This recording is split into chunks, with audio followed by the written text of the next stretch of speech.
Hello, everyone, and welcome to our week 2 session of Advanced Photoshop, where we're going to learn some slightly complicated things, including variable data. So I just want to very quickly Hello, everyone. So I just want to very quickly talk about the awesome work you are doing. I really apologize I haven't finished grading yet because I got sidetracked with a few things today. But I did scroll through all of your assignments, and I'm just really impressed with the work that you guys are doing. You're doing fabulous. This week in week 2, we're learning something that's kind of complicated, which is variable data, which when we do it for this project, you might be thinking, wow, this takes a lot of work to do something that doesn't really save much time, you might be thinking. But the purpose of this variable data is actually not for projects that are maybe 10 different files, but this is really effective for projects where there's 100 or 1,000 different files, because what you do is you set up an Excel spreadsheet with different columns, and each of those columns is going to represent a layer in your Photoshop project.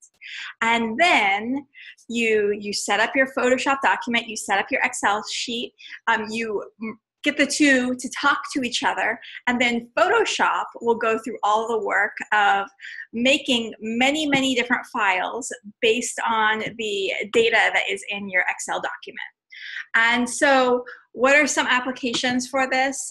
One, it's really effective for, advertisement mailers that are like tailored to people, that have people's like names on them and addresses. So let's say you get like a postcard in the mail that has your name on it and has a specific message tailored to you.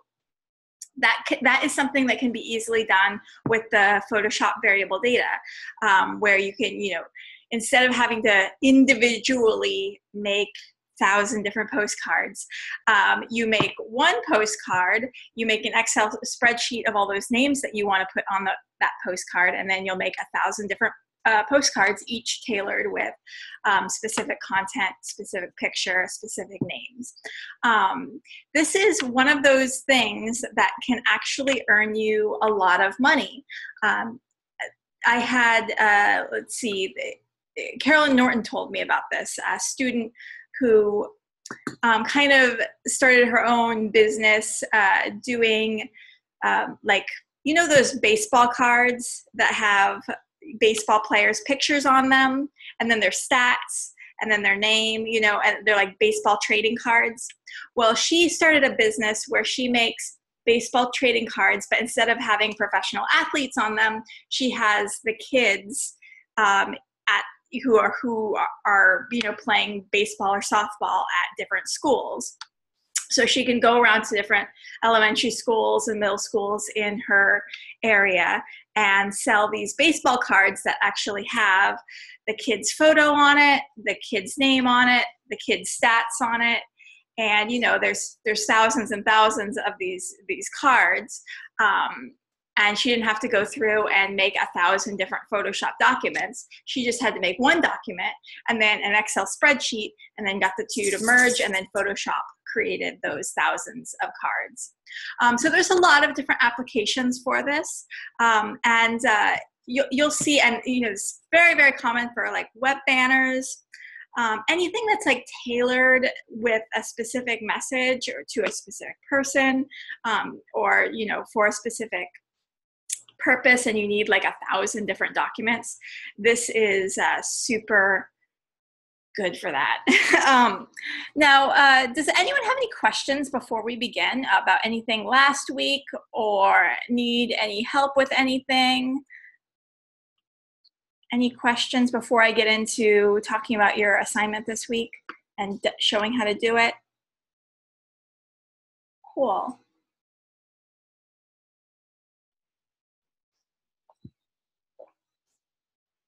Perfect. So this week we are learning For our discussion, we're talking about Photoshop actions.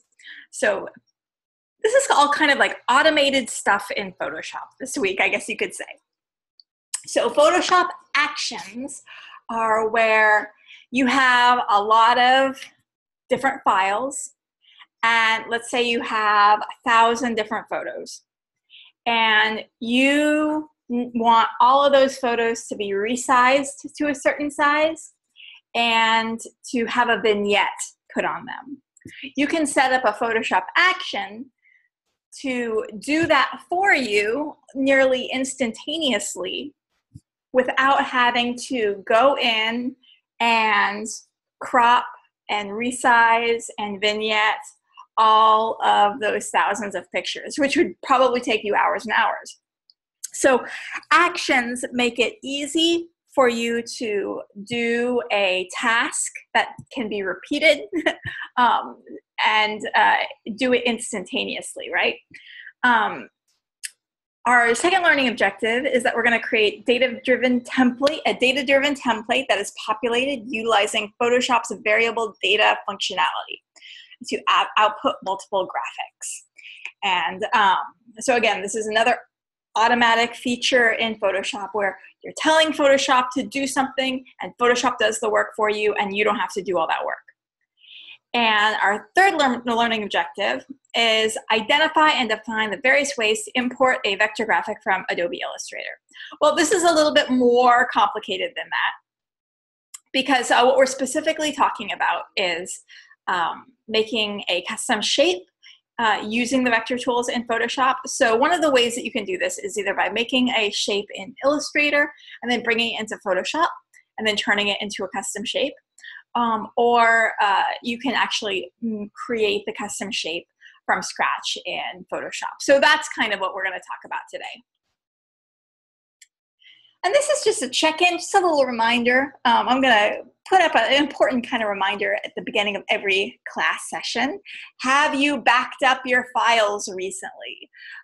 Because we all know that sometimes things can happen. Maybe your computer will one day decide to just not turn on. Maybe you'll accidentally spill your coffee over your keyboard.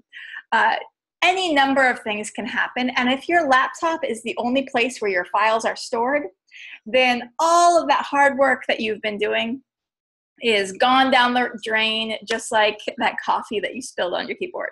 So a good way to avoid those sorts of tragedies is to get an external hard drive and copy, don't just move, but copy your files onto that external hard drive. And that way you have your files on your laptop and you have your files on your external hard drive. So if your laptop stops working, you can access your files on the external hard drive with a separate laptop. And if your external hard drive stops working, then your laptop has your files. And yeah, it's a good idea to not eat or drink around your computer, but that's just an example of the many things that can go wrong. Things that you might not even expect, like who knows what could happen? What if you're walking across the room and you accidentally trip and drop your laptop and it just shatters? Or what if you did excellent at taking care of your laptop, but for whatever reason it just one day doesn't turn on, which has happened to me before. I take good care of my stuff, but for whatever reason, sometimes laptops just stop working. So you want to be, and if you have a house fire, exactly. That's why, in addition to having, and the house fire is a really good example of why you want to keep your files also in a separate location away from your house. So I do have a safe deposit box at the bank where I have an external hard drive. But you can also upload your files to the cloud, Google Drive.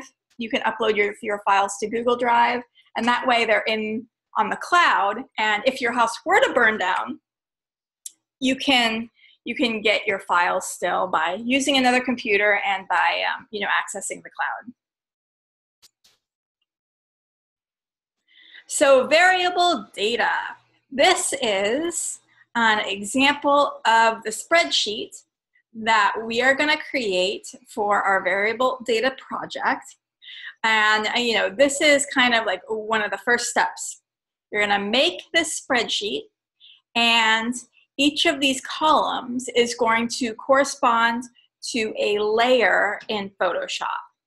So you'll have a layer that has the product name, and the product name is going to go on 2 rows in my document that I have set up. So I have 2 columns for the product name. We're going to have a section on our document for the price, and then this long URL here is where the file is for the image. And so we need to set up this document, make sure all the spelling is correct so that then it will all work for us. So first step in our variable data assignment is to design the PSD file. And I'm going to go ahead and show you the PSD file that I already designed. And then if we have time, I'll make one from scratch so you can see how easy it is. Oh, we're not in, we're in this.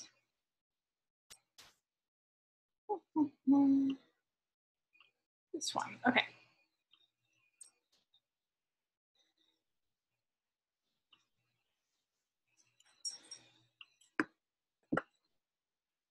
Okay, and you might be thinking, wow, that document is so small. Well, this is a web banner, and web banners are very small. In fact, when we view this, let's do view. You know, we can show print size. So that's about how it's going to look on the document. Yep, that's about how it's going to look. And what we have here is a layer that I made that says product name 2, and that layer there corresponds to the microchip special. And if we look in our Excel document,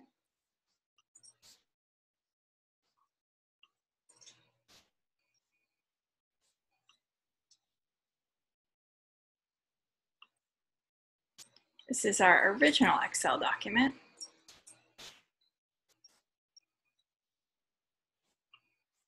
And this is the CSV that I made.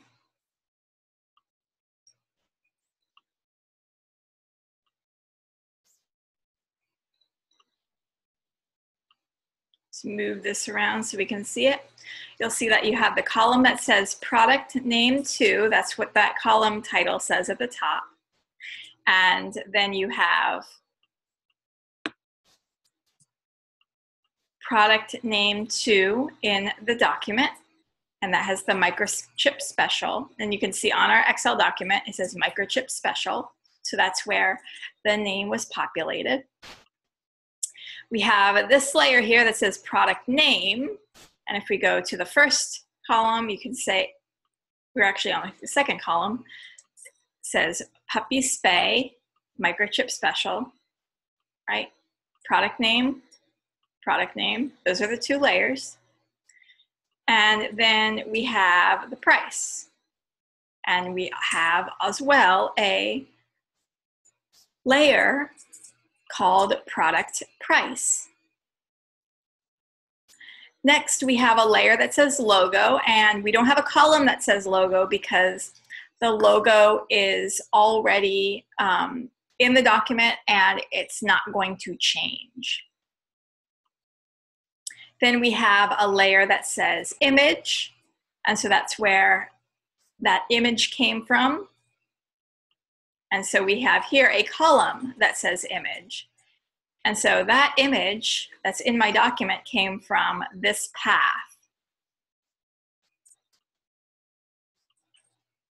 And layer 2 is just a fancy shape there. And so that doesn't have a column associated with it.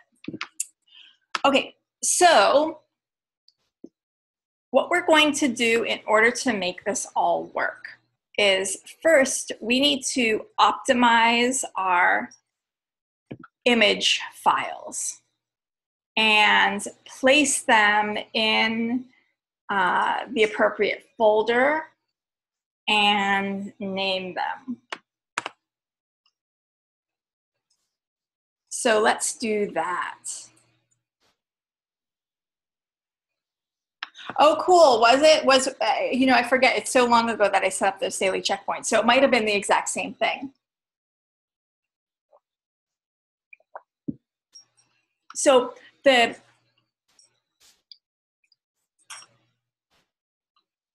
images that you get from the classroom are really big. So if I look for that puppy,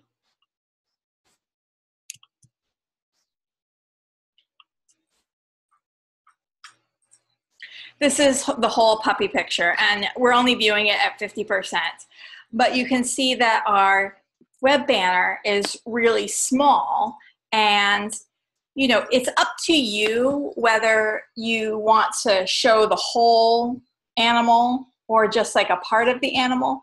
But the thing is, on web banners that are so small like this, if you were to, you know, show that whole puppy, it would just be so tiny here in the corner that it would almost look like nothing. So that's why I decided for all the animals to just kind of focus on their face, so that it would be big enough to show up when it's actually on the internet. So how do we know what size to make our animal pictures? Well, what I did was I made this document first without the pictures at all. And this image layer I first made as just a solid color.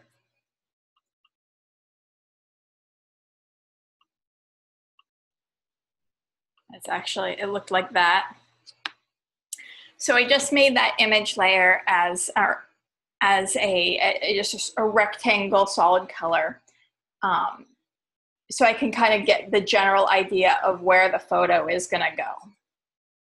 And then I got out my rectangle marquee tool and I made a selection of that square that I made. And then I went to edit,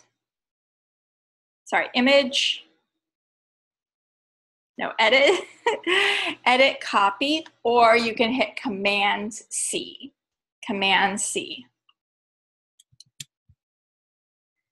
Now, Photoshop has this handy feature where it allows you to make a document that is the exact same size as whatever it is that you copied. So you can go to File, New, and where it says Document Type Clipboard, it's giving you the size of the thing that you just copied. So in this case, it's 90 by 152. So that's my little rectangle. That represents how small the image is going to be when it's on that banner. So now I'm gonna bring each of the animal pictures in here and then export it. So I'm gonna go to File, Place Embedded,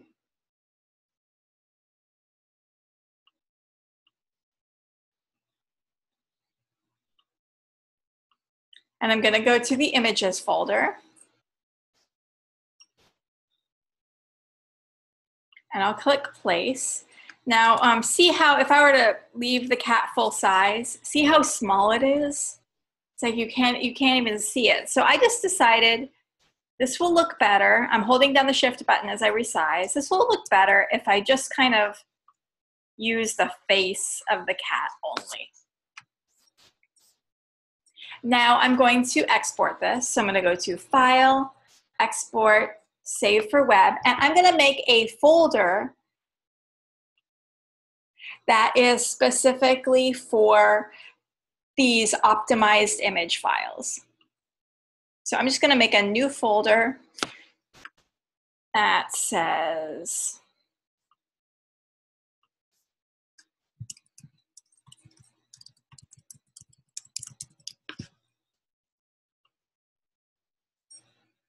and then I'll make a folder within that that says optimized images.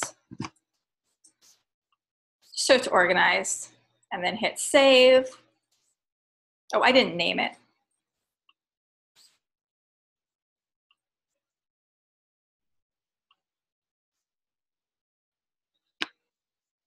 So I'll call this cat O for optimized.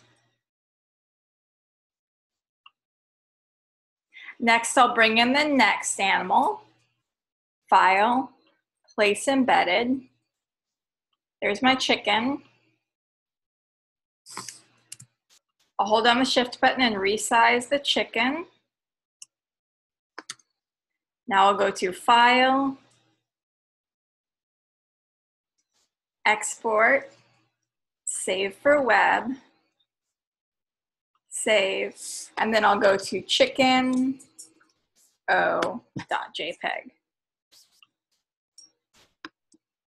And I'm going to do that for all of the animals. So I'll make one document for each animal until eventually I have a situation that looks like this, where there's my cat optimized picture, there's my chicken optimized picture, there's my cute pup optimized picture. And so I have all of the animals now, you know, shrunken down onto a small little square.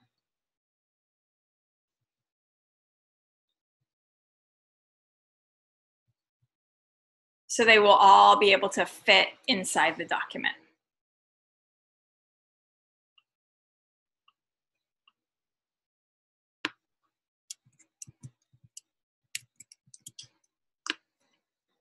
Okay, now let's go through the process of making this variable data work for us. So we need to make sure that we rename the Excel columns after your layer names.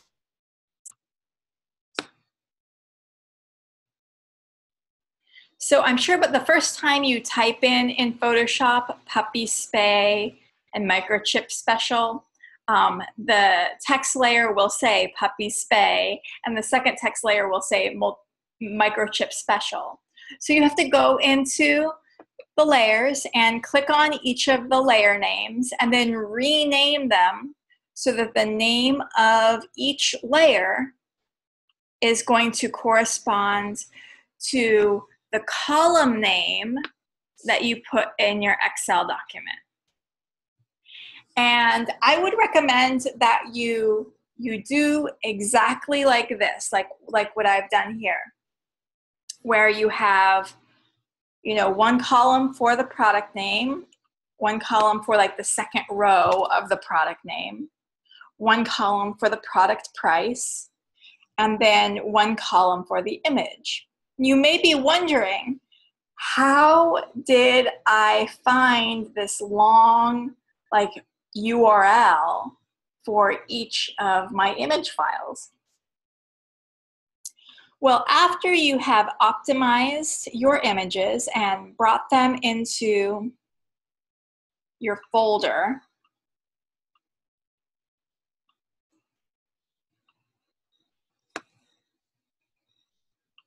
they're going to look like this, right?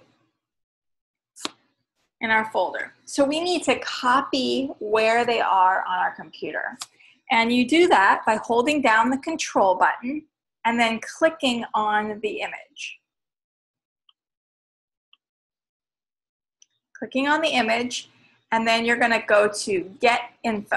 So I'm holding down the control button, I'm clicking on the image, and then I'm going to Get Info. Now you have this little path here that says where. So what you're going to do is copy that path by highlighting it and then hitting Command C, then going to your column. I'm just going to use this little square column right here.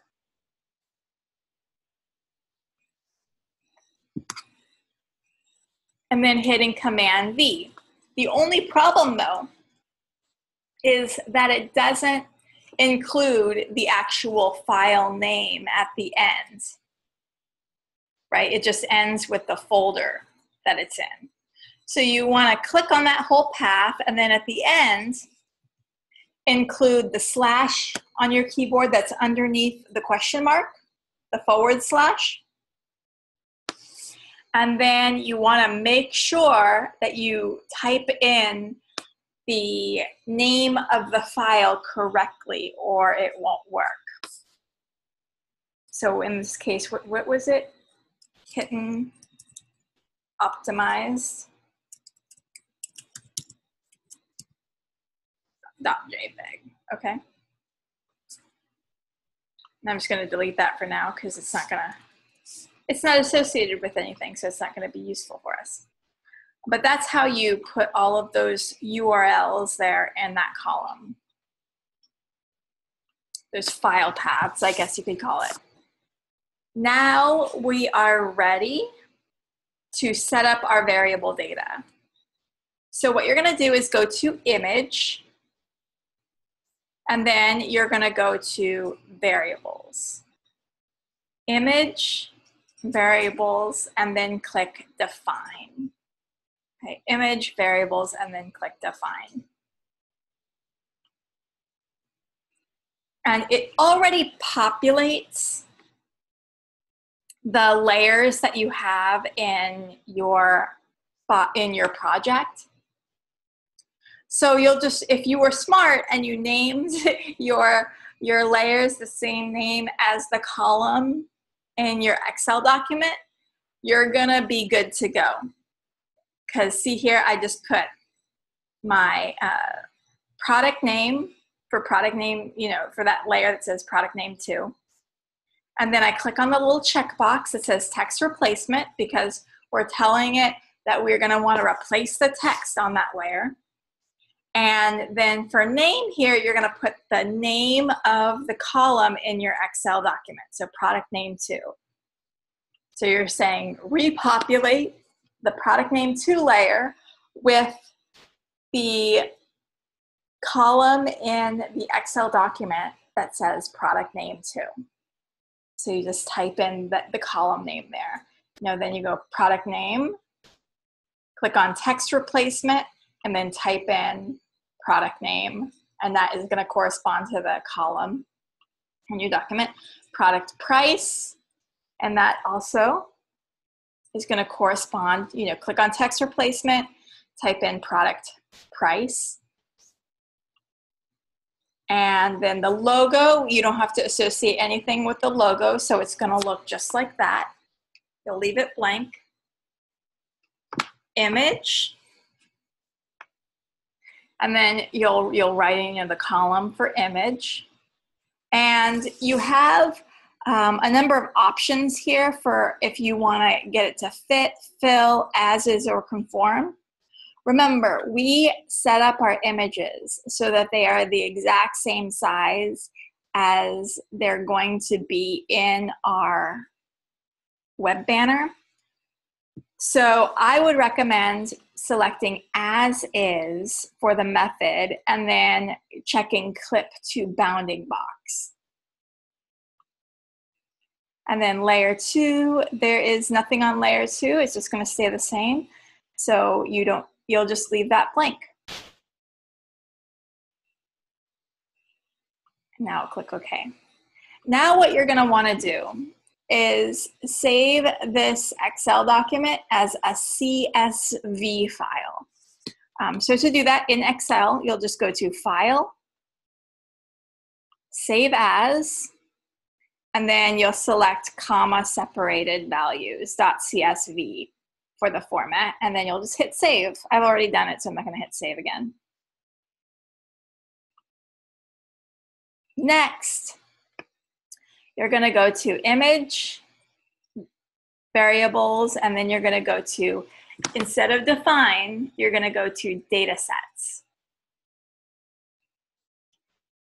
Oh, Tamisha just asked a question. I'm sorry, I wasn't paying attention to the chat. Tamisha's question was, so would we have to do the Excel document first? It's totally up to you.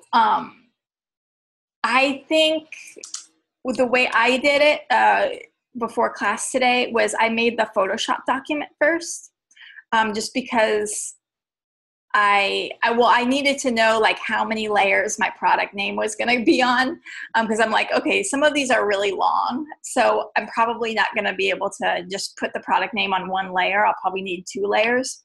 So then after I made the Photoshop document, I named all my layers something that is going to be easy for me to remember. And then I made the Excel document and I put the product, I put each of the layers as columns here on the Excel document, and then I filled that in. Okay, so now we're going to go to Image, Variables, Data Sets. And what you'll do here is you're going to import that .csv file. And so to do that, you'll click on the button here that says Import. So you'll click on the button that says Import. And then you'll go to Select File, and then you'll just browse to your CSV file.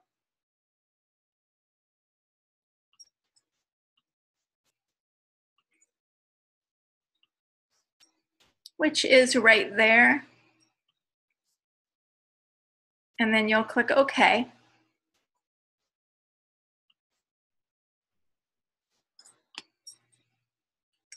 And I had used first column for data set names checked, but I kind of actually regret doing that because my column in my document has spaces in it, and we all know that spaces in a file name are not good.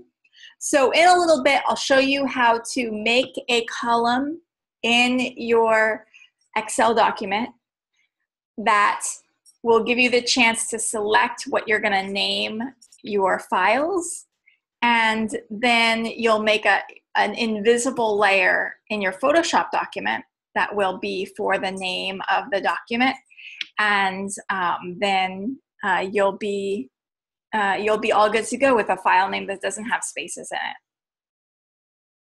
Okay, so then you'll click OK. And this is really important. Click on the Preview button. See the little checkbox that says Preview? And then scroll through by clicking on these little arrows here to see what it's going to look like. Because most of them are going to look great. But that one, I threw in one like really long product name and price. That one, we know we are going to have to fix somehow. And there's 2 ways that you can fix this one here, geriatric chicken feed. We can either just fix it in the Photoshop document after it exports the file, which is probably like what I would do. Or we can set up a new column in your Excel document for another additional layer that will go underneath this, and then you can put, the rest of the name underneath that. But I'll show you the easy way first is just to fix it in the Photoshop document after it's made, and then I'll show you the longer way to fix it by putting a 3rd column in there. So scroll through. And all the rest of them, other than that one, are looking good.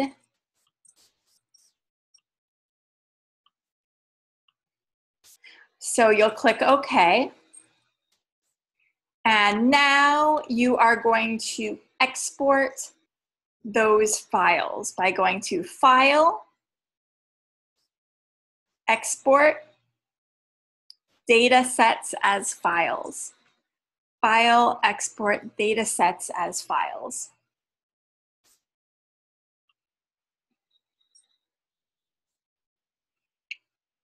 Now you're going to make a folder where you want your data set files to go. So I'll just browse to my in-class demo folder, and I'll make a separate folder for exported PSDs.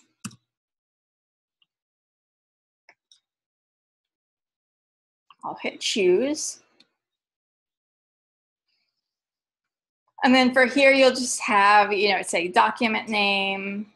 You can leave that as none. The file extension has to be .psd. We're gonna do a separate step to convert all of our PSDs into JPEGs.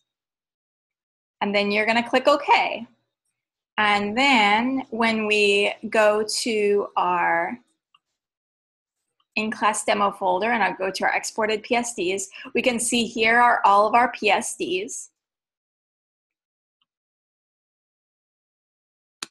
A little disappointing because they have spaces in their file name, but that's okay. We're gonna fix it.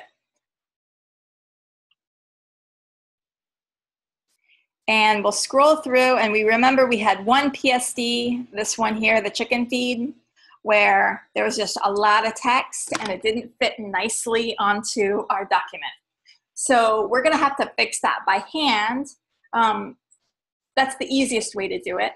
And then we'll fix it with the Excel document next. So I'm gonna go to Control click, open with Photoshop, and there is our bad PSD. So I'm gonna go to the layer that has the thing about the glucosamine, and I'm just gonna hold down the Shift button and I'm gonna shrink it down.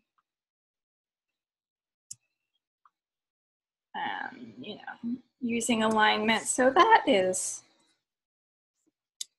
looks good.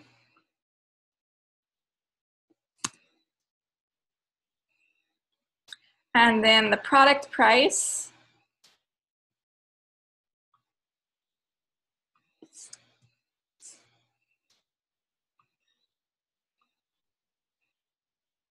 I'm just gonna select this.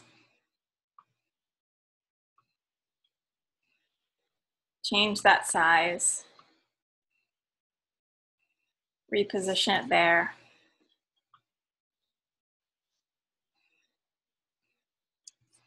And then we'll go to File, Save. And we can get out of here. So now the question is, how do we take all of these PSDs, and we can scroll through these now and we'll see that they all are looking good.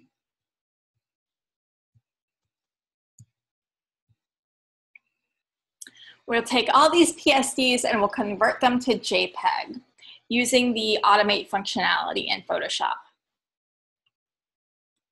So I'm gonna go to File,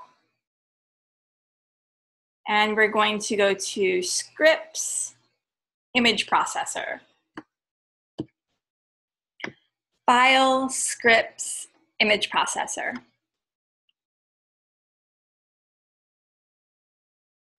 And here is where we're gonna select the folder where all of our PSD files are. So I'm gonna click Select Folder, and we're gonna browse to in-class demo that I just made, exported PSDs that I just made, and then we're gonna click Open. And then we want to tell it to save into a new folder. So I'm gonna make a new folder. And this is gonna be in our main in-class demo folder. And we don't even have to make a new folder. I'm just selecting the main folder because it will automatically say JPEGs.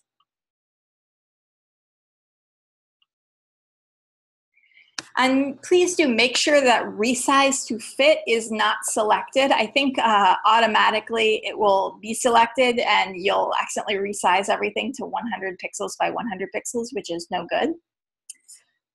You can select the JPEG quality if you want, anything above 5 is fine. You can make it, 6. It doesn't matter. But that's all we're doing. We're saving it as a JPEG. And then we're gonna click Run, and it literally takes like 2 seconds. And let's go and look at our JPEGs and make sure everything is the way it's supposed to be. Good. Yep, and all of these JPEGs are looking good.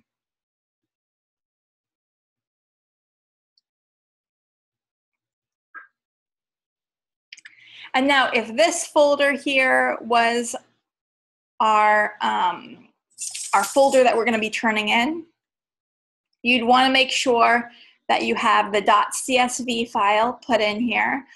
You'd want to make sure that your original Photoshop document is put in here so I can see it all. And then you'll just zip it up, and you guys know how to zip up right now, but I'll just make sure to, show you once more. So I'm going to hold down the control button, click on the folder, and then click compress in class demo. And there is our zip folder, and that zip folder is what you're going to be turning in. Pretty easy, right? Any questions?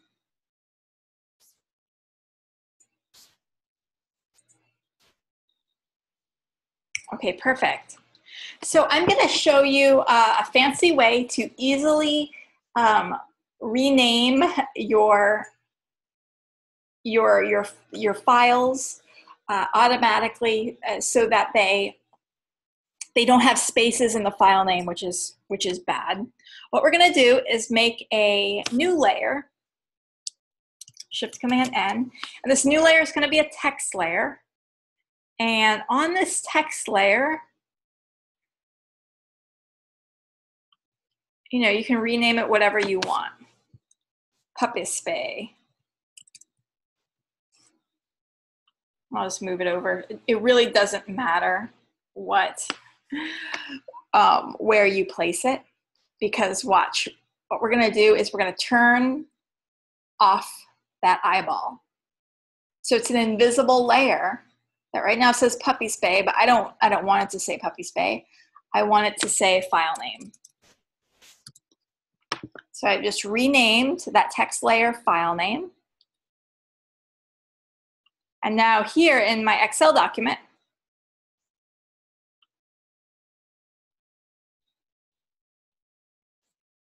so I'm going to go and insert a new column.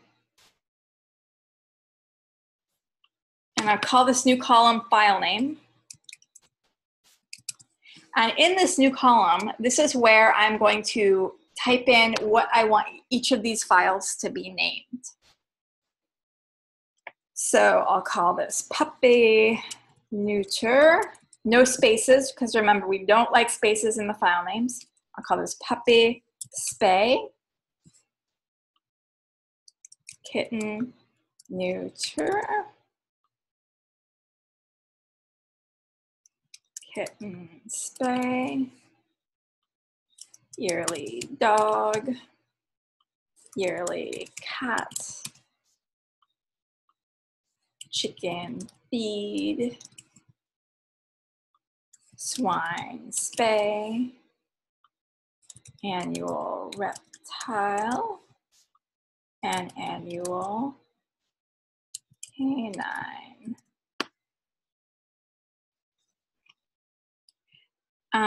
And I'll do another column, and this is going to be for that really long name. So if there's any product names that are going to be really long, we'll put it on a third row. And for text, I'll put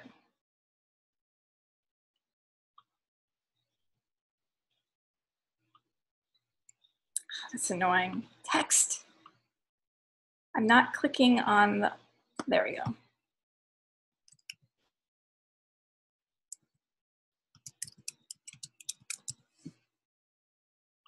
Now I'll just rotate it.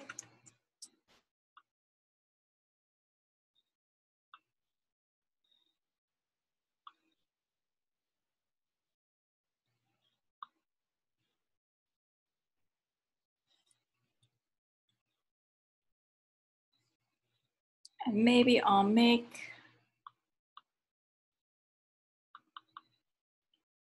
size a little bit smaller.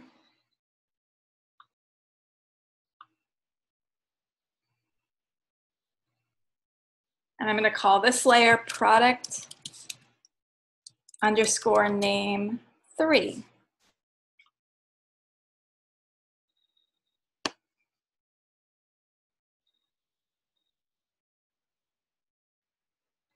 And then for this text, I can just erase it for now.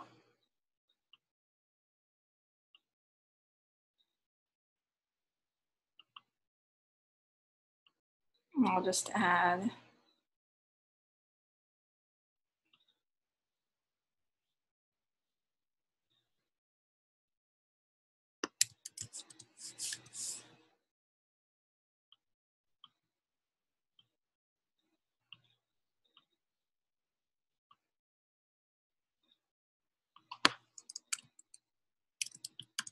product underscore name 3, product name 3.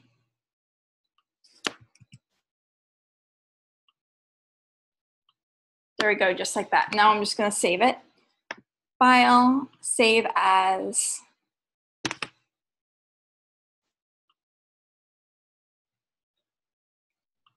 Variable data update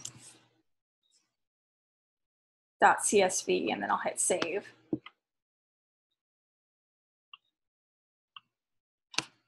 Okay, now I'm going to reload the data set. So I'm going to go to variables, data sets.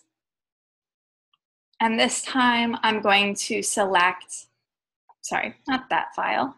I'm going to import, select the import button, go to our new file that we just made.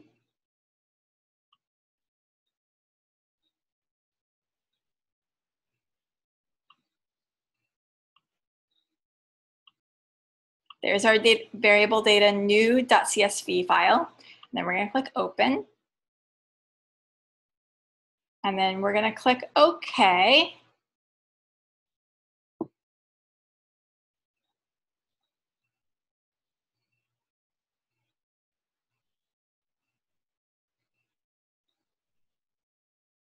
I hate when errors happen and you have no idea what it means.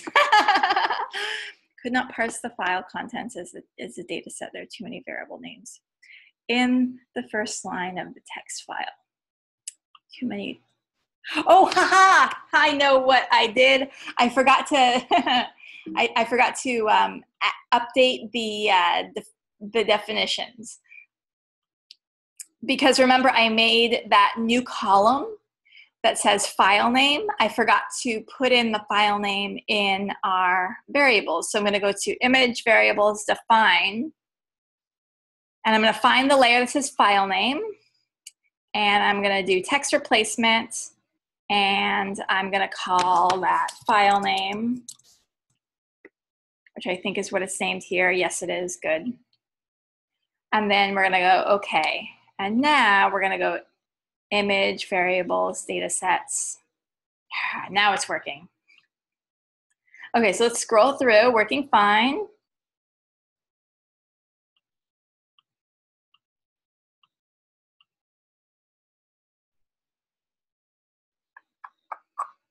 It seems to still be reading my old file. So I'm going to import it again.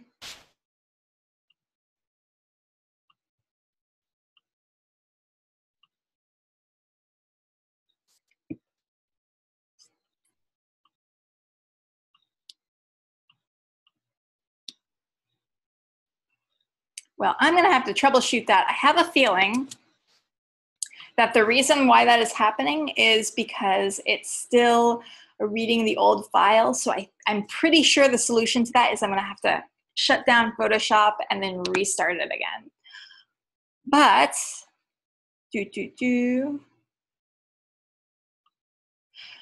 But I know you guys don't have time for that. You have successfully seen now how to make the CSV file and export everything. So I will move on, and then if we have a little extra time at the end, I'll restart Photoshop and it should be working after that. that little issue. But any questions about this? I know that there are a lot of steps involved, and so that is why I am more than happy. Of course, we're going to have a second class session on Wednesday. I'm more than happy to go over it again, or as you come into class on Wednesday, bring in your files, and you and I together can troubleshoot if you have any issues with it. Some really important notes, and by the way, these are all the steps that you're going to go through in order to get this variable data to work for you. Okay, you're going to design the Photoshop document first, design your banner, right? Then you'll know, the section on your banner, how big you're going to have that photo be. So then you'll be able to optimize your files for your image files for that little section. So you'll know what size it is. So you'll optimize your files. You'll rename each of the Excel columns in your spreadsheet after your layer names. Then you'll go to image variables define, and you'll set up those definitions. So each layer will know to read from a specific column. You'll save the Excel document as a .csv. You'll go to image variables data sets. You'll use file export data sets as files, and then you'll fix any imperfections in your PSD, and then you'll use scripts image processor to save the JPEGs. So I know it's a lot of steps, but practice with it, and you'll find like, oh wow, this actually could, if I had a project that had thousands of files, this could make my life a whole lot easier. Some really, really important notes. In your variable data, the layer name goes up there, so where it says layer, and you're going to select the layer name. The name that you put in for the text replacement is going to correspond to the name of your column in your Excel document. So you'll see where it says product name 2, that's going to correspond to the product name 2 column. So you're going to actually type in product name 2. You're not going to type in microchip special or anything like that. You're going to type in product name 2, and it will pull from that column. Now, this is the rubric for how you're going to be graded. Following instructions and submitting the correct file name, basically a zip folder of everything, is going to give you 10 points. Craftsmanship, so proper use of the variable data functionality, meaning I can see all of your JPEGs, and they've successfully pulled all the correct prices and all of the correct images and all of the correct names. Your concept, that's going to correspond to the design that you do for the banner. So if you have a good concept for your banner, that will give you 10 points. And utilize principles of design, also that's going to correspond to the design of the banner. Is everything readable? Is your text easy to read as a tiny small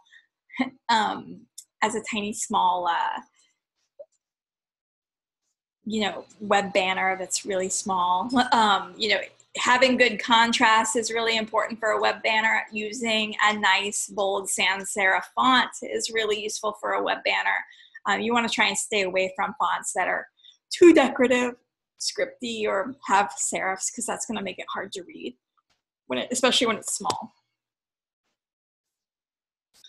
So your week 2 discussion is going to be about actions in Photoshop. Actions are really cool because you tell Photoshop to do something, and it will do that thing for 1,000 different files, and while you go and do something else that's more important. So you don't have to do tedious, repetitive tasks. You don't have to spend hours doing tedious, repetitive tasks. You tell Photoshop to do it for you, and then you can busy yourself with other things. So you'll want to talk about, what are the downsides to using actions. Obviously, if you have a bunch of different files and the vignette that, you know, Photoshop Actions puts on kind of needs to be manually adjusted because it looks good on some images but not good on other images. That's when the action isn't going to be very good. But if it's a case where it's definitely something that doesn't need the eye of an artist, and it doesn't need to be manually adjusted, it's something that can be easily automatically done in Photoshop, then actions are good for that. And you know, how do you determine if the task you choose for creating and recording an action would make the task more efficient than doing it by hand? I kind of think of actions as, what is the thing that you would trust with an entry-level intern who does not have any design taste, you know? I used to design costumes, and I had some people working in the shop who are really good at sewing, and then some people who aren't very good at sewing. So I would trust the people who aren't good at sewing with doing things like gluing sequins on something, right? Because I'm like, that's a repetitive task that I need a human to do, but they don't have to be an artist. So think of the similar thing with actions. If you're trusting an intern with this, is it something where, they need to kind of manually adjust the lighting so it looks good, and if they mess up the lighting, it's going to look terrible? Or is it something, well, they just need to resize it and crop it, and it doesn't matter how it's cropped, it doesn't matter how it's resized, they just need to do it? Then a Photoshop action would be great for that. So please do make sure that you post your, I'll do a demonstration on actions, and then make sure that you post your discussion board post by Wednesday. Make sure it's 200 words or more and includes 2 APA citations. So there's a lot, of YouTube videos that you can take a look at on actions that you're welcome to cite. You can go to websites like Smashing Magazine, which are great to go to for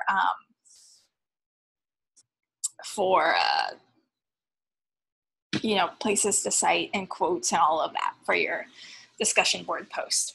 So I'll take these banners that I just made, and I'll make an action, or I'll have an action do something to them. So I'm going to go to File, Scripts, and File, Automate Batch. That's one place that we can go to get actions. So File, Automate Batch. And the action that we're going to do is sepia tone it. That sounds good. We're going to sepia tone all of our web banners. And here's where you're going to choose the folder that you're getting your images from. I'll hit choose. And then our destination, we're going to make another folder. And I'll just call this Actions Demo.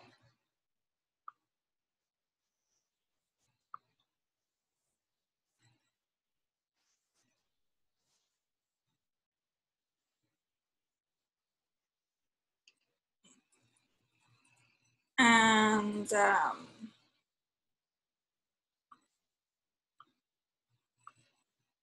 but document name, it will do a serial. No, we'll just leave it at document name. There we go. And then we're going to go OK. And then you'll hit save.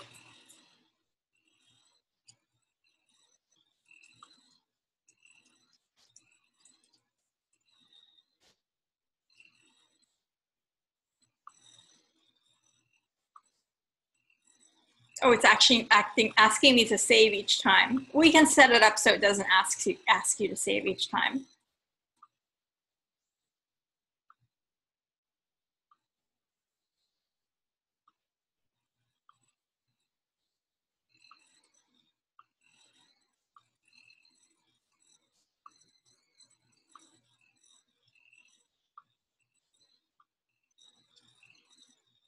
The handy thing about saving it as a PSD is if they end up looking really bad, you can always adjust them.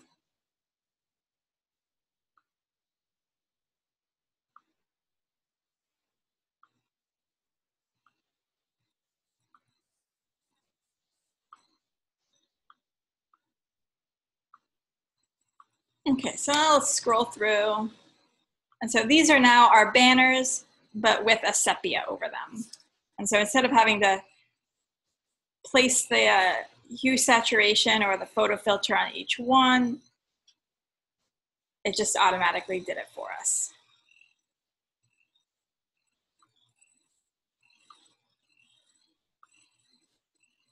And that is actions. And another way to access actions is by going to File, Scripts, and Image Processor, which I just demonstrated for our banners. And this is where you can either, resave stuff as a JPEG, or, resize it. So if you have a bunch of photos and you want them all to be resized to 100 pixels by 100 pixels, you can click resize to fit, and you can, select whatever image size you want them to resize to.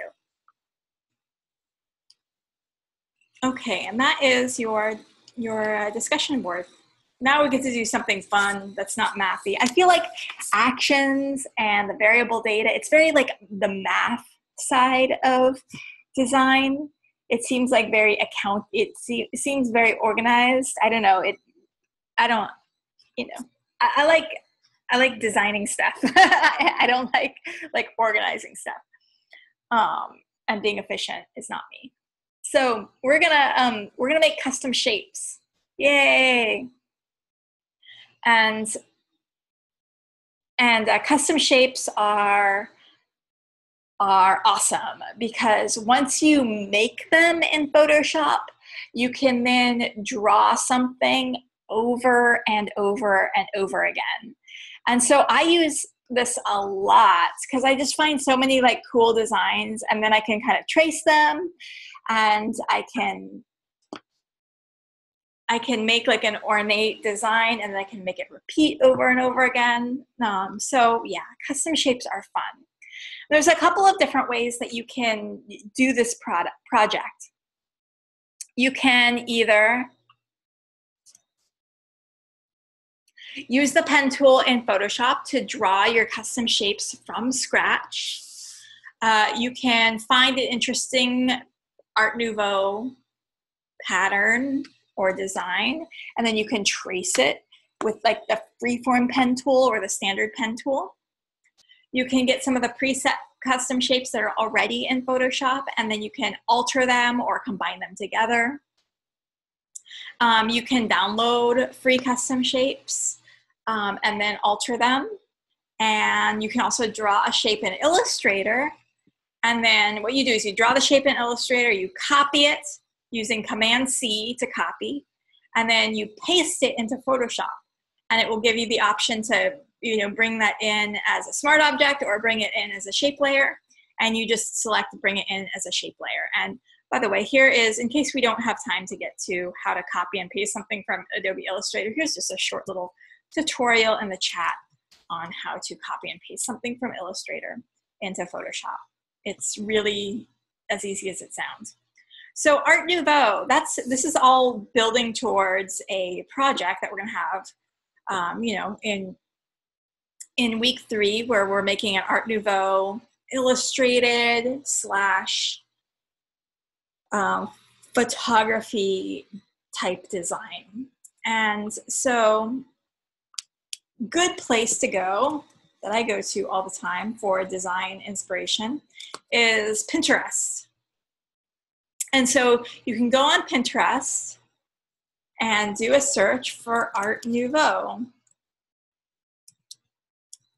And you can get some ideas on what Art Nouveau looks like. And you can see the kind of designs that are in Art Nouveau. And what we're making is an Art Nouveau frame.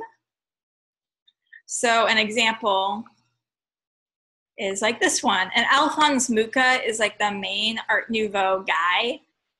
He made Art Nouveau famous in like the early 1900s. And so this is like the type of style that you see in Art Nouveau, where there's like lots of circles. And this is kind of like what an Art Nouveau frame might look like. So you can scroll through these and you can see, you can look for like, okay, what is an interesting design that I might want to copy for my project.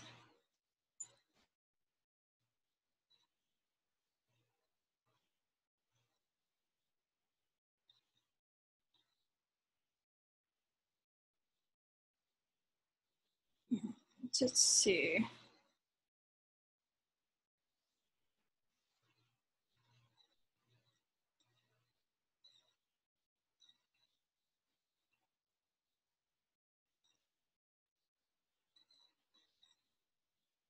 Oh, this is kind of cool. I obviously won't be able to, ooh, this is also really cool. I won't be able to like copy everything, but I can kind of show you how the process gets started. So I'm going to hit Shift Command 4, and I'm going to take a screenshot of this frame here. And now let's see, what size do we want the document to be? It says 8 inches by 10 inches, 72 DPI. So I'm going to go File, New, Inches, width is 8, height is 10. And now I'm going to go to File, Place Embedded, and I'll bring in that thing I just screenshotted. And it doesn't matter if it's high resolution or not, because we're going to turn this into a vector, and then it will be high resolution.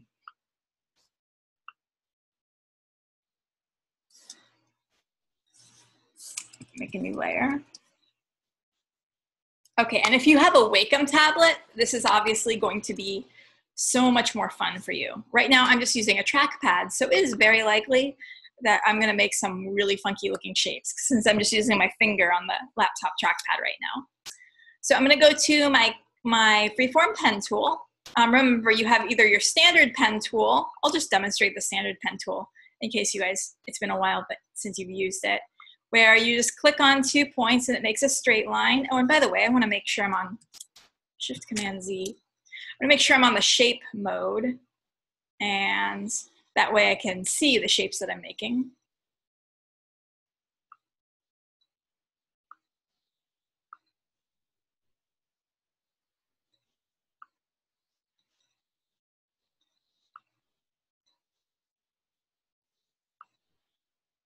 Let's see, so I'm just using my pen tool to make that. Oh, really? It's stylish. You see, I don't have a fancy phone though. I just have like a T-Mobile flip phone, so it doesn't have a stylus or anything like that. So sad, but I'll see if my Wacom tablet stylus works. I don't know. Oh, you can pick one up for $3. Okay, cool. I'll have to get one. Cool. And now when you're drawing shapes, you can merge your shapes together. So each new shape, you can put it on a separate layer, or you can combine them. So I want to combine my shapes, right? So I first have to close this loop, which is always the tricky part when you're working with the standard pen tool. I have to click on the last part that there we go. That's really irritating.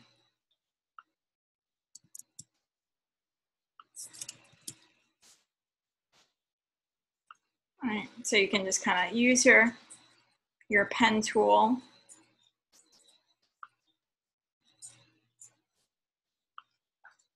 to close the loop.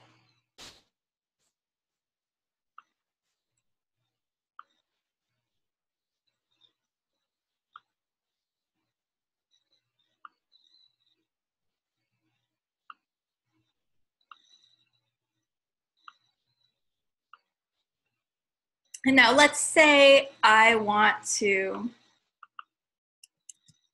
oh, come on now.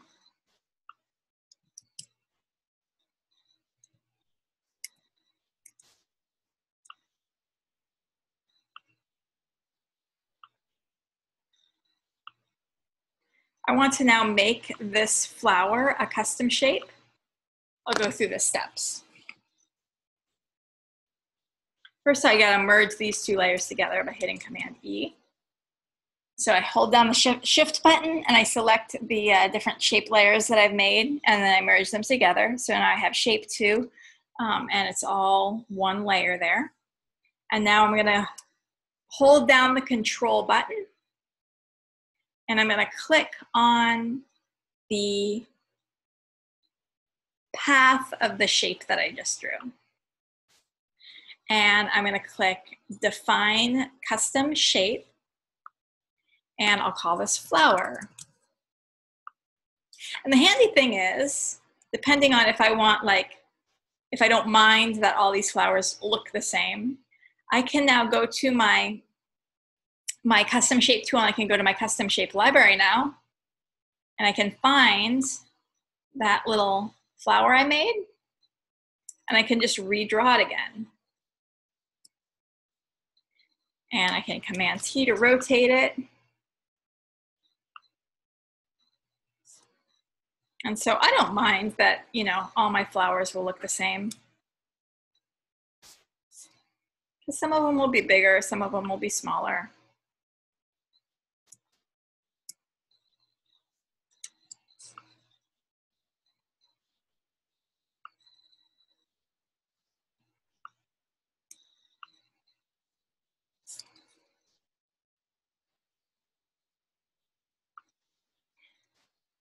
And when I say, like, you know, trace or copy a design, I'm not saying like copy it exactly.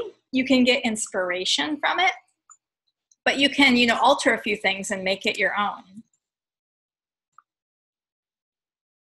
Like, I like this idea of like these different flowers. Oh, I just didn't duplicate my layer. I'll have that one facing that direction.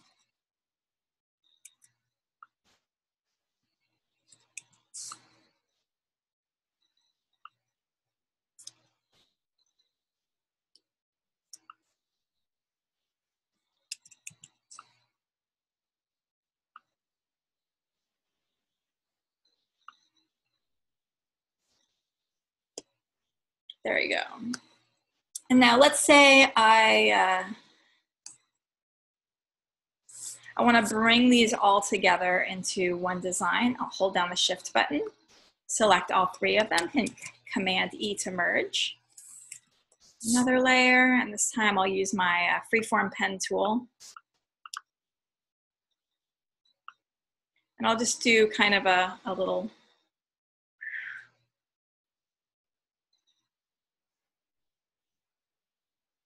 thing.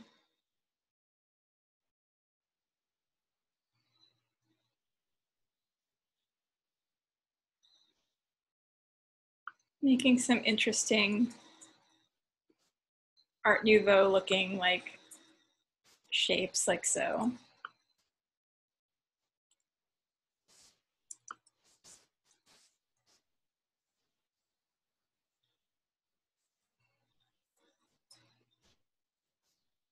A few down here.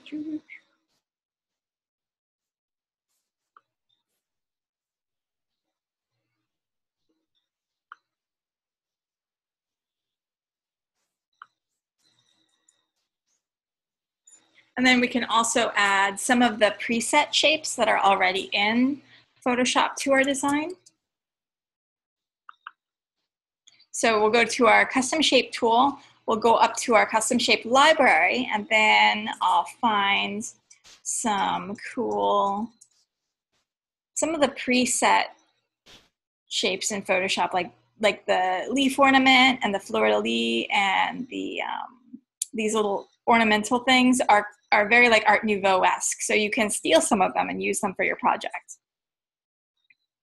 All right, so I'll put this little ornamental thing there. I'll do this little guy here.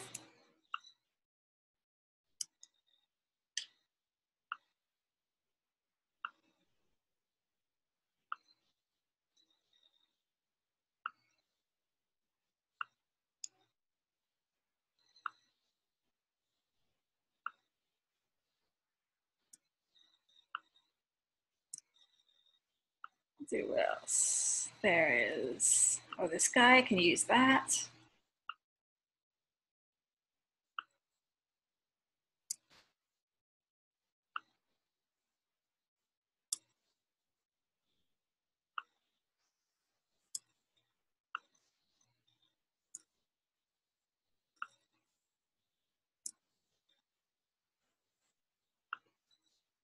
And a few other little added touches there.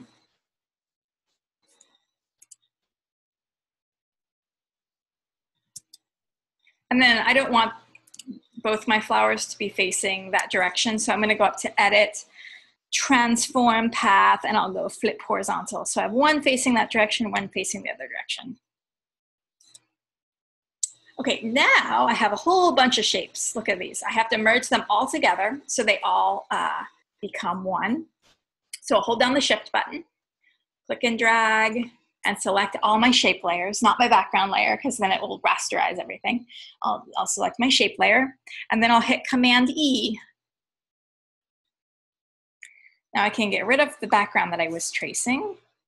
I feel like it needs a little bit of something down there.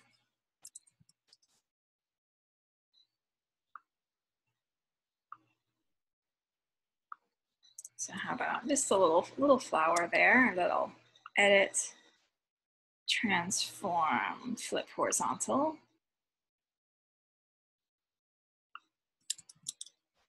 And maybe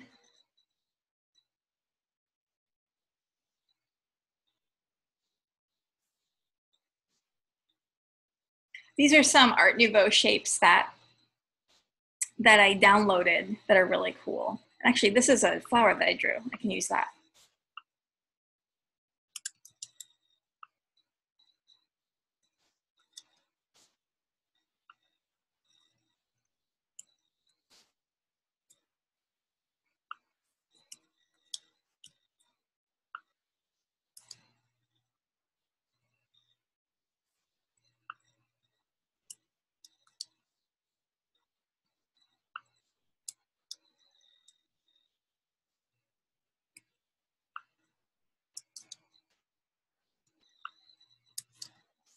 There we go, something like that.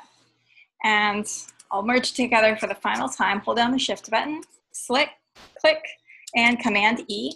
And now I'm ready to turn this into a custom shape.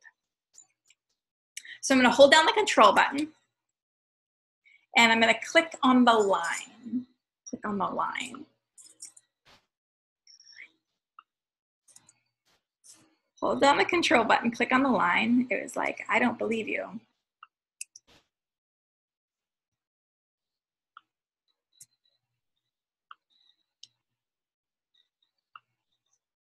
If your control click isn't working, like mine is not working right now, you can go up to Edit, Define Custom Shape. Edit, Define Custom Shape. And I'll call this Art Nouveau Frame. So the assignment is asking you to turn in a JPEG for grading and the .csh file for grading. So remember that even though we're going to be turning in this JPEG for grading, we want to save our native file format. So I'm going to go to File,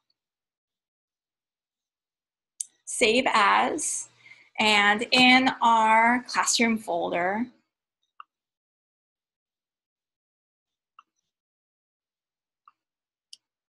we'll name this DES460, oh my goodness, DES460 _week2 _assessment, your name.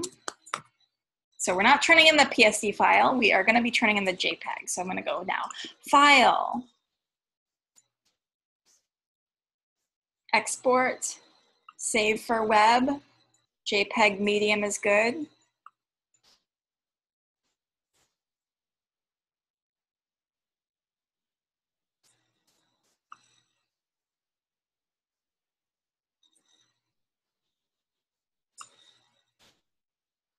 And now about that CSH file. So I'm going to go to now my little shape tool here.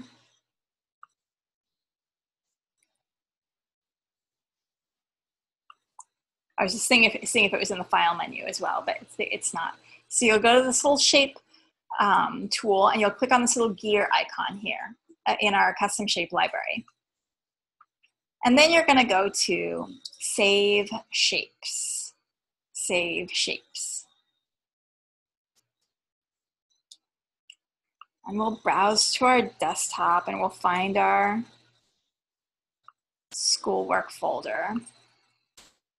And we can call this as well DES460week2 assessment, your name. And then hit save. Ta-da! And so now you have the .jpeg and the .csh that you will turn in for this assignment. Pretty fun. And this frame that you make is something that you're going to use again in week 3. So make sure it's good, you know, and you don't have to just make one frame. You can make many frames and you can then just turn in your best one. Usually the first time I design something, it's not as good as it is when I design the 10th thing. So design many frames. Now here are some places that you can go to download some custom shapes as well to use for this project. One, Brashisi is really great, as is DeviantArt. So Brashisi.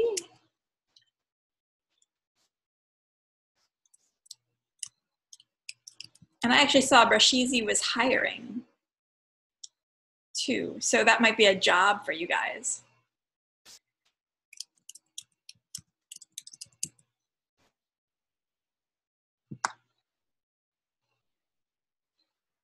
The thing is, a lot of the things on Brashisi are brushes and raster graphics. So you have to do a little bit of searching to find some custom shapes. But there are some, like these decorative circle shapes, which would be ideal for you know, an Art Nouveau type of thing. And then you can download them. Another place, like I said, is DeviantArt. Has a lot more custom shapes, it seems like, because I used to get so many from there. And I know there was definitely a Art Nouveau custom shape.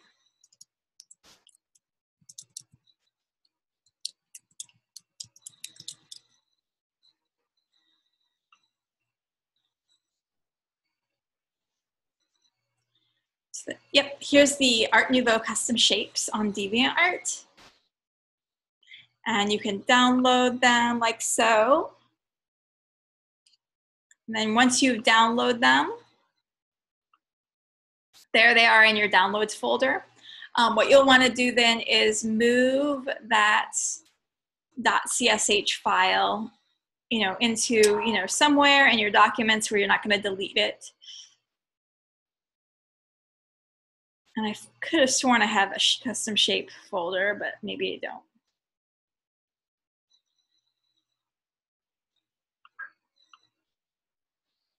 I'll just put it in my Adobe folder. Now to bring that .csh file into your Photoshop, you go to your custom shape library, which is right here, and you go to the little gear icon, and then you click on Load Shapes. And then you browse to that .csh file that you downloaded, and then click open. And that is where I got all of these Art Nouveau custom shapes to play with. And you can alter these, you know, just using your vector tools in Photoshop. And then you can kind of make them your own. So for instance, what do we have here?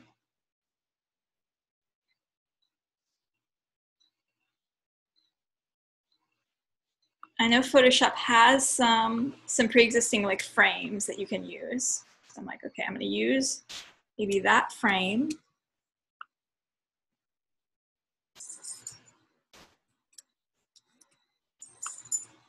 Make it just a little bit bigger, so like that.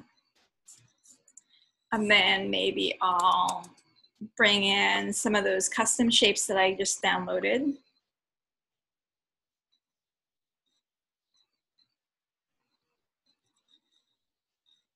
So like this.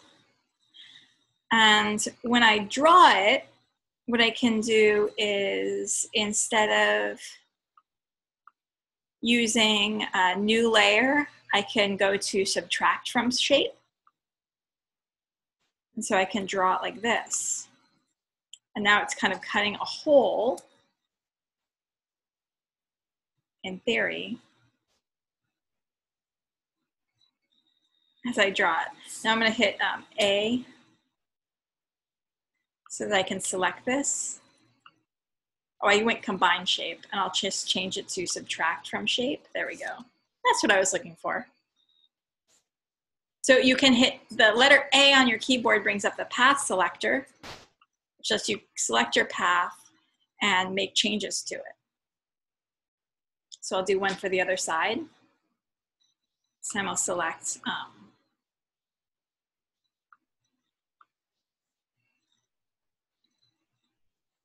my custom shape tool. I'll make it subtract from shape. I'll draw it. And I want it to flip the other direction.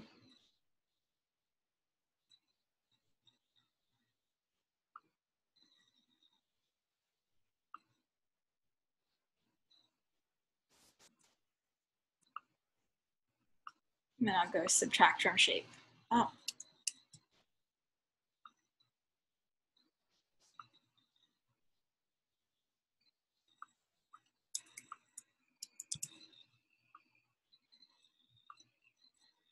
There we go. So I had to merge it. Now I'm going to go subtract from shape after selecting it with the path selector. There we are. So getting something kind of interesting there. I'll go back and I'll put something up at the top, like this thing here.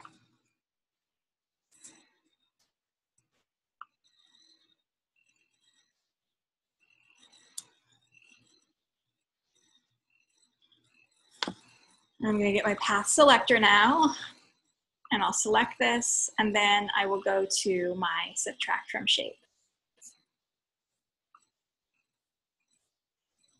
Looks pretty cool. So see how we can take other people's shapes and combine them and make some interesting things.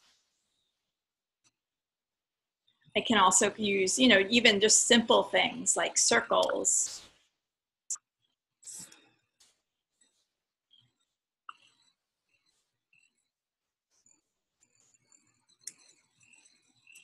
I gotta merge my two layers by hitting Command E. I have to get my path selector tool out to select this path. And then I have to go up here to the top of the screen. I'll click subtract from shape. Just like that. I can select this path again if I wanted to, just by clicking on it. Actually, it's all merged together now, so never mind. I'm gonna, another, some a better one. Like that. Just a little bit better. There we go. Now I'm gonna hit either A on my keyboard or just the arrow tool. Click on it, and then click subtract from shape.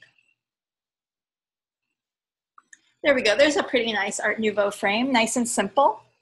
And so again, we want to now save this permanently as a custom shape. So I'm going to go to Control, and then I'm going to click on the path, and then I'll click Define Custom Shape. And if for whatever reason Define Custom Shape isn't working, I can go up to the Edit menu and select Define Custom Shape.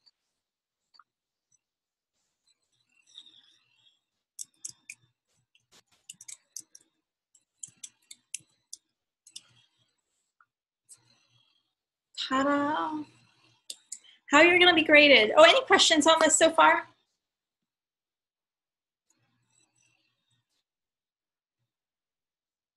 Okay, so how you're going to be graded? Submitting, your JPEG and your .csh file will give you 10 points. Name your file correctly, all that stuff that you guys already know how to do. Craftsmanship, so correctly using the vector tools, and showing that you know how to use your vector tools, and all of that will give you 15 points. Concept, so is your idea for it, does it feel like Art Nouveau, like that sort of thing? That's 10 points. And principles of design, so are you using contrast, alignment, repetition, proximity, all that good stuff? That'll give you 15 points. So that's your rubric. Any questions? So creating the vectors and creating custom shapes, as I said, Brush Easy is hiring. I saw a job posting for them. So you can spend your days, making custom shapes and making custom brushes for Brush Easy. And, that's a job for you. You can get paid for that. We've also talked quite a bit, last week about selling stock images as a way to make money while you're in school at the same time. And, vector art, custom shapes, these are all the types of stock images that you can sell and make money. And, to give you an idea, I'm going to show you this video of someone who sells stock images and what's involved in selling stock images. But in the story that she tells, someone had a photo that made $1 million as a stock image. So you can make money, doing this, is what I'm saying. So I thought when we get started talking about the job stuff, I'll show you this short little video on making money selling stock images. And then we'll talk about, more what you're going to do with this degree, because you guys are graduating soon. And so it's important to get a plan together for how you're going to make money using these skills.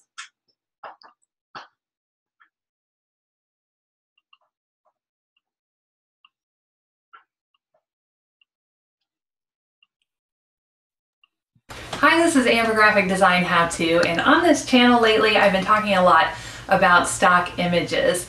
But today I want to touch on the basics, which is who buys them, how much money you can make with them, and how they all work. How does it work, the process? So we're going to touch on those three things. First off, who buys them? I think the target market for these is graphic designers and web designers. So these are people who are putting together brochures, websites, maybe infographics, and they need a lot of different types of images. So their boss will pay for a subscription to, say, Shutterstock or Adobe Stock, and then they can download up to 750 images per month if you have the right subscription. That's really who's using your images when you're contributing to a stock site, by and large. So let's go over how much money you can actually make with stock photography and stock vectors. I know of one image that has made that photographer $1 million over the lifetime of the image. So that's an extreme example, of course. And then there's this other guy, his name is Nagel. He has a site called nagelphotography.com, and he always prints all of his stock earnings. So I'll leave his website in the description. You can take a look at his blog and see how much he's making. Okay, so let's talk about how stock images work. If you're a photographer, that means taking a photo. And if you're a vector artist, that means getting an Illustrator and actually drawing vector artwork.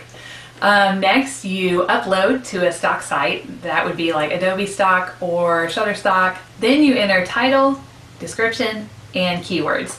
Keywords are what helps people find your image, so they really need to be spot on and very relevant to your image. After that, your image gets sent off to Adobe Stock or Shutterstock, and they have an approval team. That team will review your image and make sure it's absolutely perfect and all the keywords make sense. And then, once it's approved, you just sit back and wait for it to rain money. Okay, so that's really the ins and outs of stock photography and vectors. If you want to see more videos like this, hit the subscribe button and please leave a comment in the comment section. Thanks, guys. So see how easy it is to sell stock images? It really is quite easy. I'll go through some websites that you can visit to consider uploading your stock images to. Here's a big old long list. I'm going to copy and paste that into the chat so you guys have it.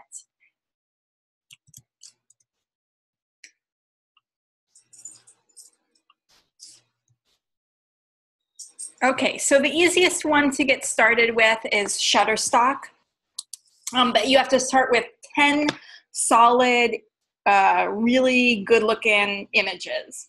So again, whether they're vectors or whether they are, raster illustrations or raster photos, you want to make sure that they're high quality.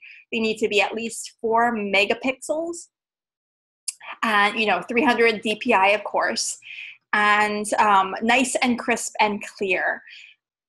A common reason why the initial 10 images aren't accepted for Shutterstock is there might be too much blur in the image. And,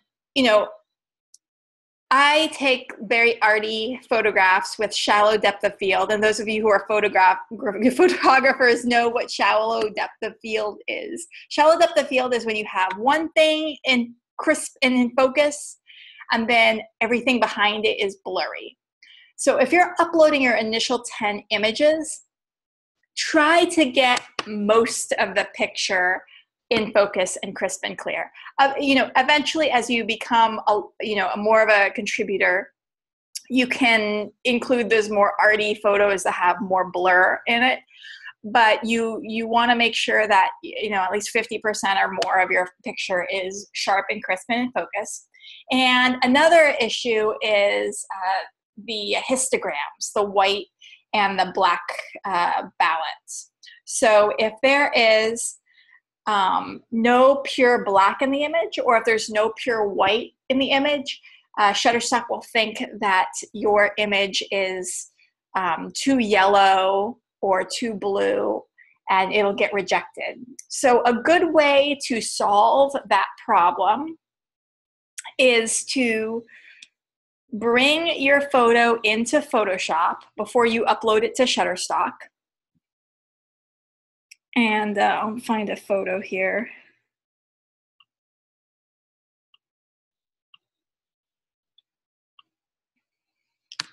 So let's say you've taken this photo, you feel like it's a pretty good photo, but Shutterstock rejects it for whatever reason, usually because it's, there's not enough black or white in the photo.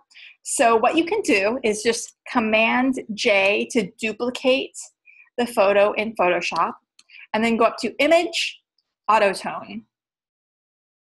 And what Autotone does is it stretches out the histogram, so it makes some part of the picture pure white and some part of the picture pure black. And so this will do much better in Shutterstock. You can also go to Image, Auto Color, and that will get rid of, in that case of this photo, there's a lot of yellow in the photo, so it will stretch out the color channels as well. So there won't be too much yellow or too much blue in the photo. And then when you upload this to Shutterstock, chances are it's going to end up doing a lot better. Another thing that you can do, and you might see this on my portfolio here, is cutting things out and putting them on a white background. You guys now have had DES104 and DES323, so you are probably pretty good at masking by now. Masking is the process of cutting an image away from its background. So if you take like a picture of an animal or an object or a product of some sort and cut it out and put it on a white background and make it look really, really nice, those types of images tend to do a lot better than images of, animals in a field or something. So consider, doing that, cutting things out from a background. What else? So blurry images don't do good. They have to be high resolution, so 44 megapixels or bigger. Use auto tone and auto color prior to uploading it so that it stretches out those histograms. And if you pay attention to those three things, you should be good. The other kind of artful thing is composition. Like if the composition is not very interesting or not very good, it'll get rejected. So just make sure your compositions are interesting. Use rule of thirds and all of that stuff. So some other places that you can go to sell your stock images are Envato, market.envato.com. And within Envato is PhotoDune. And the handy thing is that you get 55% of each sale. And some people make $20,000 a month, doing that. The thing is, if you're going to make a lot of money selling stock images, you want to upload a lot. So if your goal is to, have a full-time job selling stock images, you have to upload a lot of images. And you have to also make sure that you get known for having really high quality images. And you need to use keywords that people are going to use. If you go online and do a search for top Shutterstock keywords, you'll see things like Christmas, winter, holidays are big. If Chinese New Year's coming around, that's going to be big.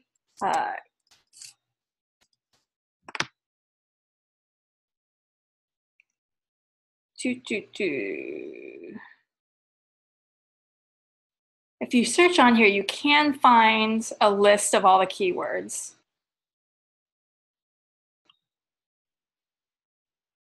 There we go. So there are the top keywords that are searched for on Shutterstock, Command C, and I'm going to paste into chat so you guys have that. So if I were you, and you wanted to make a living selling stock images, I would make sure all of the photos that I upload have, something to do with one of these keywords. I would try, as I'm going out and I'm shooting photos, I would try to shoot photos that have these keywords, that utilize these keywords in some way. I make vector images that utilize these keywords in some way.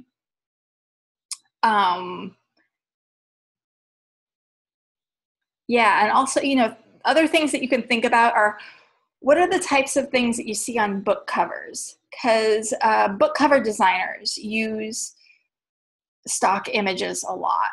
So,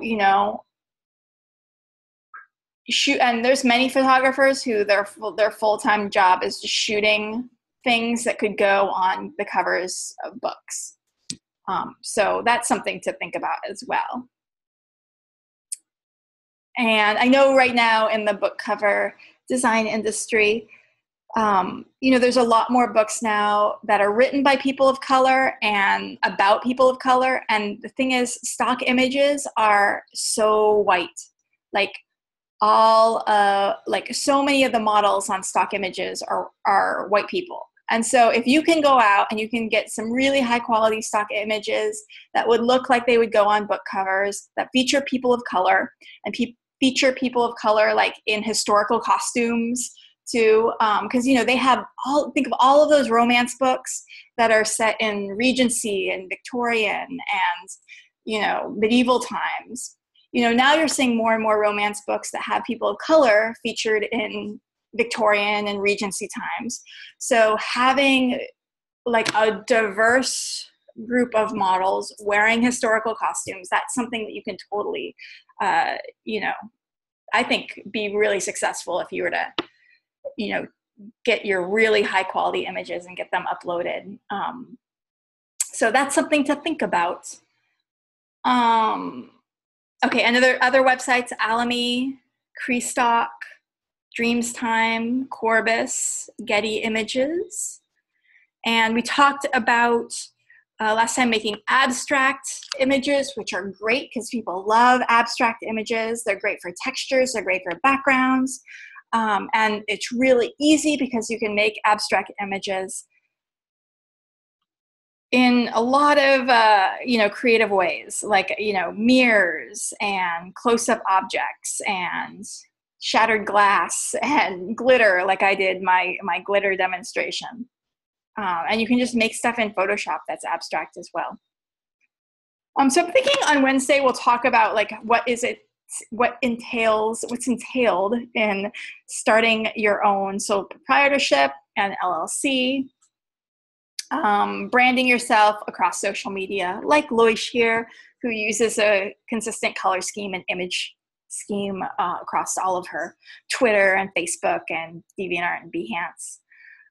So if you guys are interested in the meantime, this is someone who I'm going to talk about on Wednesday. You can check out her Facebook and her DeviantArt and her Twitter and her LinkedIn and how all of her different social media pages all look similar. They all have similar colors and they all, feature similar artwork. So it feels like she is an identity. Like when you hire Loish, you're getting cute girls, you're getting kind of like desaturated colors, and everything's going to look very pretty and rounded edges and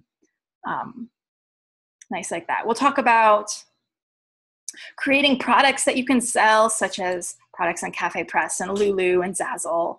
We'll talk about making materials that you can use to promote yourself and, selling stuff on eBay and Etsy. We'll just kind of talk about a lot of different ways that you can make money using these skills that you guys have so you can pay off your student loan. So I think before I talk your ear off, I will turn it over to you so you guys can ask any questions if you have any. And if not, I will be happy to see you on Wednesday. And I want to really encourage you to bring in your files and bring in your projects as you're working on them so we can troubleshoot any issues that might come up.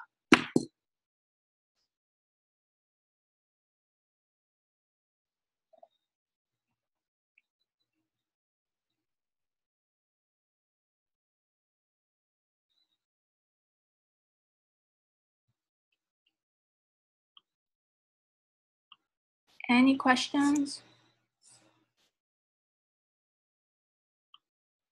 Okay, cool. Well, good luck on everything, you guys. And remember, if you get stuck, I'm here for you. I'm here to help you.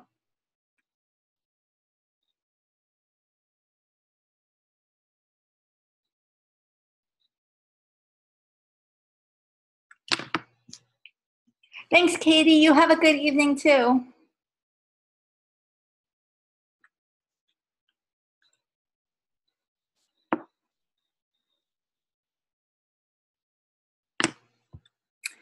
Oh, the link to how to save an Illustrator file in Photoshop?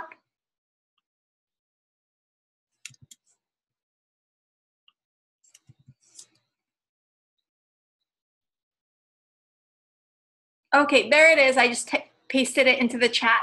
Feel free to just click on it, and that way you can bookmark it.